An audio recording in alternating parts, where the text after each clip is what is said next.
యోగ నరసింహస్వామి వారు అంటే ఇక్కడ మొదట ఈ స్వామి వెళ్ళడం కారణం ఏంటంటే ఇక్కడ సముద్రం దగ్గర 3 కిలోమీటర్లు.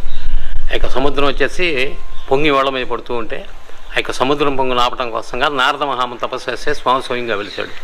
ఆ వెలిసిన తర్వాత ఏమైందంటే ఆ యొక్క ఉగ్ర రూపానికి ఆ యొక్క సముద్రం పొంగు ఆగడమే కాకుండా ఆ యొక్క దృష్టి అనేది దేని మీద పడ్డా కూడా అక్కడ భస్మం అయిపోయింది. దాంట్లో భాగంగానే బ్రిటిష్ వాళ్ళ టైంలో వాళ్ళ యొక్క స్టీమర్లో కాలిపోతుంటే అక్కడ బ్రిటిష్ వాళ్ళు సర్వే చేస్తే స్వామి పవర్ అని చెప్పేసి వాళ్ళు వాకిలు ఇక్కడ పక్కకు మార్చారు. వాళ్ళు వాకిలు పక్కకు మార్చిన తర్వాత వాళ్ళకి ఏదో ఎఫెక్ట్ జరిగిన తర్వాత వాళ్ళు ఇక్కడికి వచ్చి రోజుకి ఇక్కడికి వచ్చి మొక్కున్నారు స్వామి దగ్గర. రోజుకు రూపాయల లెక్కన కప్పం అని చెప్పి కట్టేవాళ్ళు. అది ఇంతకుముందు రెవెన్యూకి వాళ్ళు పంపిస్తూ వచ్చేవాళ్ళు.